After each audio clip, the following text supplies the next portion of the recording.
America has now picked up on it, and everybody's like, this is cruel and terrible that you're doing this. And so I thought that we needed to just address this and remind Americans that why we do that, why that there's a very good reason for that. And it was just a few years ago. You may recall the Del Rio migrant camp crisis, Del Rio, Texas, 15,000 Haitians under the bridge there, just ahead of the midterm campaign season. It had to go. You couldn't have Democrats running in the midterms with that thing raging under the bridge. So they decided to do good old-fashioned Trumpian tactics and bring the Haitians back to Port-au-Prince on aircraft. So they didn't restrain them, and those Haitians rioted at 30,000 feet, tore the planes up, completely destroyed the planes on the interior while the pilots were at the control behind a very thin locked door, those pilot cabins. They landed and wouldn't get off. They had to be dragged off. Then they boarded another flight and tried to hijack it.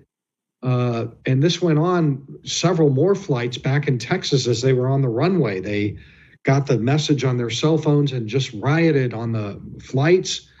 Then they mutinied on the buses that were on the way to the Laughlin airfield, seized the drivers and threw them off, took control of the buses, 3, 4, 5 of them escaped. I mean, they didn't restrain them is the problem. And they learned under the Biden administration, you got to restrain people who desperately do not want to be on these flights. And there's only 2 or 3 ICE officers and a couple of pilots hiding in the cabin. And that's why we do it. You do it for that reason, even if they're not criminal aliens. But the ones let me ask you this, Todd. Were the deportees after those incidents during the Biden administration? I mean, did the Biden administration restrain using cuffs or shackles, as you're calling them, for subsequent flights? Of course, they smartened up. That's what you do.